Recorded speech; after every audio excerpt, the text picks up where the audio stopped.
Welcome back to the deep dive. Usually when we look at the economy, we tend to isolate the trends. We'll spend an entire session on tech or we'll look at demographics. But today we're doing something a little different. We're looking at a collision. A massive, unavoidable collision. Mm. We have, what feels like two unstoppable forces just barreling toward each other. On one side, you have this rapid, almost violent acceleration of artificial intelligence. Specifically generative AI. Exactly. The kind that, let's be honest, everyone is terrified is going to take their jobs. And on the other side, you've got a global workforce that is just getting older by the day. Exactly. And the usual narrative here is, well, it's pure doom and gloom. It's the robot apocalypse meets the silver tsunami. Right.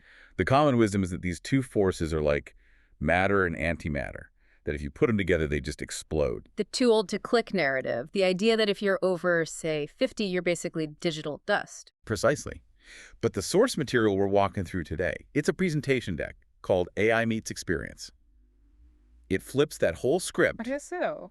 It argues that the older you all, the safer you might be from AI if, and this is a big if, you understand how to position yourself. That is a very bold claim. So for everyone listening, consider this your executive audio companion to that deck. If you have the file aimeetsexperience.pdf handy, maybe open it up. Yeah, we're going to guide you through the visuals, because the charts, they really tell the story. But if you're driving or running, don't worry, we'll paint the picture. You won't miss a thing. So where do we start? Let's start right at the top. I want you to mentally or physically pull up slide 1, the executive summary. Okay, got it. You see that image in the middle, the robotic hand shaking the human hand? Yes. A bit of a stock photo cliche, isn't it? The cyborg partnership. It is, but look at the context around it.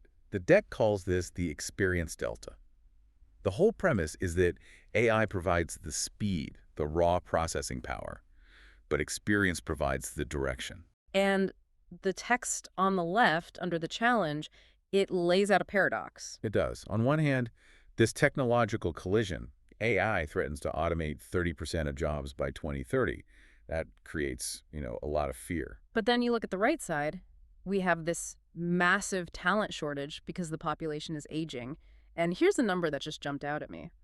$13.5 trillion. It's a staggering number. That's the projected value of the U.S. longevity economy by 2032. Right. It's larger than the GDP of most countries. And yet, companies are terrified that their older workers are just going to be left behind. But look at that stat in the bottom right corner of slide 1. It says, despite all the fear, 89% of hiring managers say experienced workers perform as well or better than their younger peers. So the performance isn't the issue. The bias is the issue. Precisely. So the mission of this deep dive is to untangle that knot, to figure out why there's such a disconnect between the value older workers provide and the opportunities they're getting, and how AI actually changes that whole equation. Okay, so let's get into the scary stuff first. Let's unpack the risk. Everyone, if you can, scroll down or flip to slide 2. The chart is titled The Velocity of Disruption. This is a scatter plot that really explains who is safe and who isn't. You've got automation risk on bottom, access high risk on the left, low on the right, and then projected growth on the vertical axis. So just looking at this chart, the bottom left corner is the absolute danger zone. High risk of automation, declining industry growth. Total danger zone. And who do we see sitting there? Telemarketers, bank tellers, cashiers? Right. Bank tellers are facing, what, a 15% decline? And we need to be very specific about why those roles are there. It isn't just because they're boring or repetitive. It's because they deal with structured data. Exactly. Let's define that for everyone. What's the difference between structured and unstructured in this context? Well, structured data is anything that fits neatly into a spreadsheet. Numbers, categories, transaction logs, script-based responses. AI is mathematically perfect at processing that stuff. So if your job is basically moving information from one column to another or following a rigid decision tree? Like a telemarketer. Yeah, you're basically competing with a calculator on steroids. You're going to lose that battle every single time. Every time. But here's where it gets really interesting. Look at the top right quadrant. These are the resilient jobs. We see wind turbine technicians up 44% growth and nurse practitioners up 52%. And you have to ask yourself, why those roles? A wind turbine technician. Surely a robot could do that eventually. We see those videos of robots doing backflips. Right, the Boston Dynamics dogs. We do. But there's a massive gap between doing a backflip in a controlled lab and climbing a rusted ladder in a gale force wind to loosen a bolt that's been stripped by 5 years of salt air. That is unstructured physical reality. Yes, robotics is actually lagging far behind software AI. The physical world is just. Yeah. It's messy, it's unpredictable, it requires real-time dexterity. And the nurse practitioner. That's unstructured emotional reality. A nurse has to read a patient's face. Are they in pain? Or are they lying? Are they scared? Are they hiding a symptom because they're embarrassed? Right. An AI can diagnose a set of symptoms based on data, but it can't navigate the complex, messy emotional history of a human being to make sure they actually, take their medication. So one of slide 2 seems to be, if your job is predictable and structured, you need to worry. If it's messy physically or emotionally, you're probably safe. That's the core insight. And look at the sidebar on the right of slide 2. It says 23.5% of companies have already replaced workers with ChatGPT-like tools. This isn't theoretical. It's happening right now. Wow. The chart is telling us if you want to survive, you need to move out of that bottom left corner and head for the top right, where human judgment and messy reality live. But, and this is a big but, even if you have the skills, even if you are one of these messy problem solvers, can you even get the job? This brings us right to slide 3. Okay. And this graphic, it's kind of terrifying. It's called When Algorithms Filter Out Wisdom. This is the invisible barrier. Most people, they think if they don't get a job, it's because a human recruiter looked at their resume and said no. Mm-hmm. But the reality is, a human probably never even saw it. So walk us through this funnel on slide 3. It starts with the applicant pool at the top. Right. Step 1 is the applicant tracking system, or ATS. These systems are the gatekeepers. They are programmed for efficiency, not for nuance. So they have these formatting biases. What do you mean by that? Well, if you have a CV with a 30-year history or dates that go way back to the 80s, the system might just flag it as irrelevant or too long before it even processes your skills. And then you hit step 2, UX barriers. This sounds technical, but it's really just bad design. Think about drop-down menus that don't go back far enough for your graduation date. Oh, I've seen those. Right. Or rigid digital forms that don't let you explain a career gap or a pivot. If you took 5 years off to care for a parent, the system just sees an error, not valuable life experience. It frustrates older applicants right out of the process. But the real kicker is step 3, video AI analysis. This feels like something out of a sci-fi dystopia. It is concerning. Look at the key insight box on the right side of the slide. It's citing the Harvard Business Review. Many AI models are perpetuating age discrimination simply because they are trained on historical data. Okay, explain that mechanism. How does historical data create a current bias? Well, think about it. If an AI is trained on data from a tech company where the high performers for the last decade were mostly men under 30 who spoke really quickly and used certain slang. The AI learns that that is what success looks like. It builds a pattern. Exactly. So if the AI is taught that a good candidate looks and sounds like a 25-year-old, it's going to reject the 55-year-old who speaks more thoughtfully and deliberately. So it's measuring things like fast-talking pace. Or specific facial microexpressions that might correlate with youth. It mistakes deliberation for slow processing. It's a digital lockout. And this has very real consequences. Let's move to slide 4, the human cost. There's a photo there of a man, head in his hands, and a quote from Stuart Morris, aged 63. He calls himself the youngest boomer. Read that quote. It really, really lands. He says, "Too senior, too experienced became code words for ageism. I faced 2 years of unemployment despite decades of IT experience." Decades of experience. Yeah. And then look at the stat from Reddit, right below it. 100 plus positions applied for. A grand total of 4 HR screening calls. That's a conversion rate of less than 4%. It's just demoralizing. It tells you the market is broken. And that footnote at the bottom of slide 4 is also really interesting, mentioning regional risk. Right. This isn't just a Western problem. It points out that older workers in Singapore, South Korea, Japan, they face the highest displacement risk because their economies are aging the fastest and automating the fastest. It's a global pressure cooker. Okay, so we've covered the risk, the velocity, the invisible barrier. Now let's pivot to the opportunity. Everyone, please turn your attention to slide 5. This feels like the aha moment of the whole deck. This Venn diagram really does change the conversation. Yeah. On the left, in that blue circle, you have AI capabilities, Yeah. speed, efficiency, pattern recognition, syntax generation. AI is incredibly fast. It can write 1,000 emails in a minute. And on the right, in the orange circle, you have the experienced worker. And what are they bringing? Judgment, ethics, institutional knowledge, context. And right where they overlap, the center of the diagram, that's the experience delta, it's labeled the human in the loop, or the pilot. Think of it this way. AI is a very fast, very powerful Ferrari engine, Okay. but it has no steering wheel and no map. It Yeah. generates content, but it doesn't know if that content is true or ethical or even relevant to the company's history. That's where the experienced worker comes in. There's a great quote at the bottom of slide 5 from Rod Flavel, the CEO of FDM Group. Oh, yeah, I love this one. He says, and I'm quoting here, "It's these silver coders who will point out and challenge if they spot a mistake, unlike those younger who might be subservient." And that word subservient, that's a really profound point. A junior employee, maybe 22 years old, might look at a ChatGPT output and just think, well, the computer's smart, so this must be right. They lack the confidence to question the algorithm. Exactly.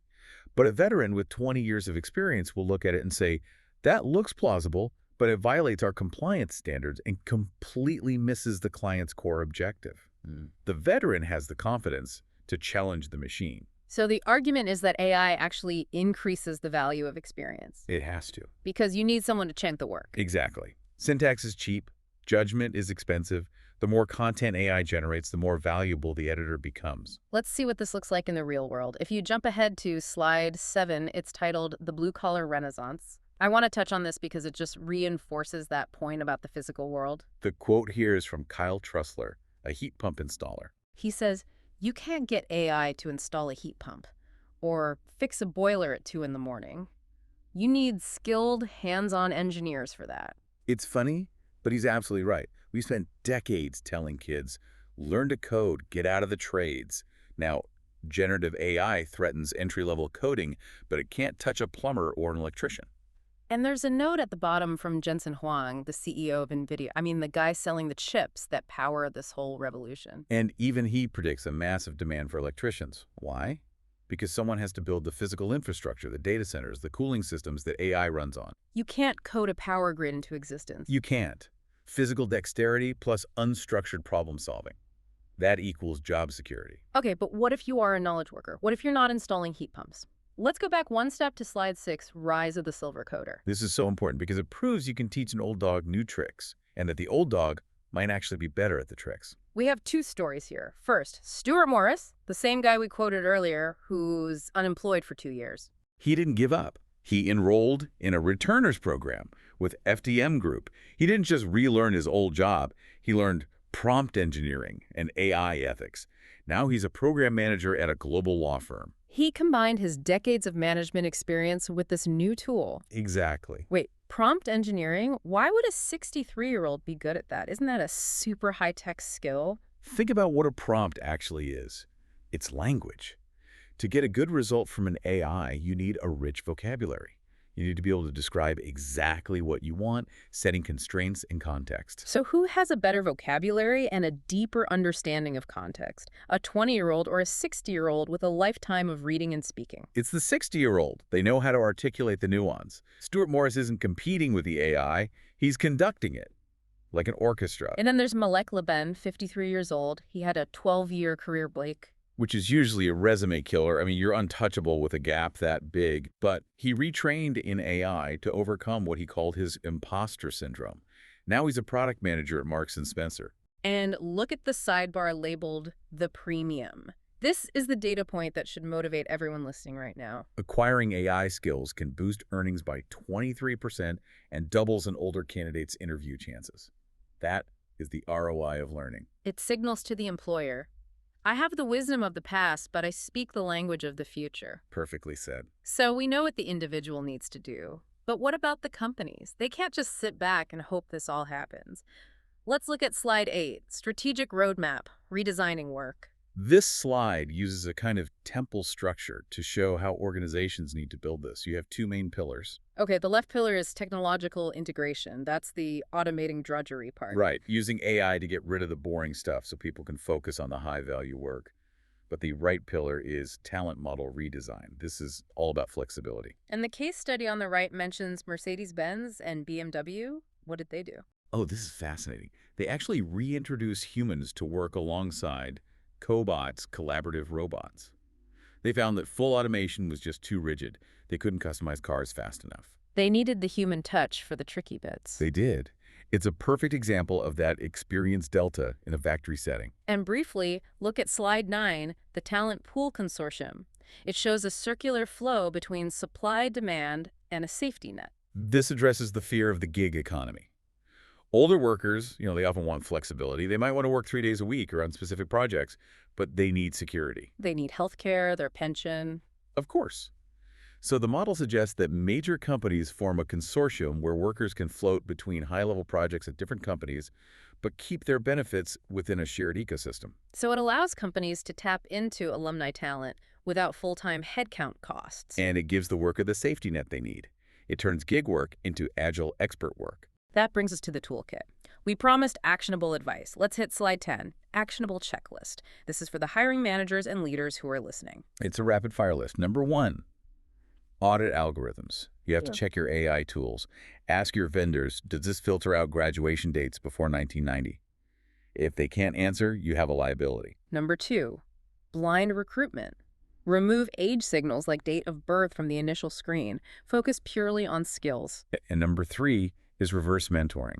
I love this one. Me too. It just flips the hierarchy. You pair a 25-year-old with a 55-year-old. The younger worker teaches the older one about the new tech stack, Discord, Slack, Gen AI tools. And the older employee teaches the younger one about institutional wisdom, how to navigate office politics, leadership. So wisdom flows down and tech skills flow up. Exactly. It breaks down those generational silos. And finally, establish returnships, like the program Stuart Morse used. Formal, paid programs for professionals returning from career breaks. Right. And now for the individual listener, the person wondering, okay, what do I do? Turn to slide 11. The individual's toolkit. This visual is great. It's a stack of 3 layers, kind of like a cake. Start at the top, the slate blue layer. That's AI literacy. You need to know how to talk to the machine. Prompt engineering, digital ethics. You don't need to be a coder, but you need to be conversant. Then the middle layer, terracotta, domain expertise. This is your deep industry knowledge. If you're a lawyer, it's knowing the regulations. If you're an engineer, it's the physics. If you're in logistics, it's knowing how the supply chain breaks in winter. AI can hallucinate facts. It cannot fake deep experience. It can't. And the foundation, that dark gray layer, durable skills, critical thinking, leadership, communication, the things that make us human. There's a key insight on the right of slide 11. Data literacy is the new workplace currency. But read the subtext. It says, technical knowledge of how AI works is less important than the ability to evaluate what it produces. That is the whole distinction. You don't need to be the mechanic who builds the engine. You need to be the pilot who drives the car. You need to be the editor. Which brings us to the conclusion. Let's land the plane on slide 12. We see a DNA strand, a double helix. It's titled A Symbiotic Future. And that really is the core message. These twin trends of aging and automation, they aren't colliding, they're converging. The visual shows the blue strand, technology, and the orange strand, experience, twisting together. By combining the processing power of AI with the wisdom of experience, organizations can unlock the tech-empowered, experienced worker. That's the goal. So what does this all mean for you listening? If you're feeling that too old to click anxiety,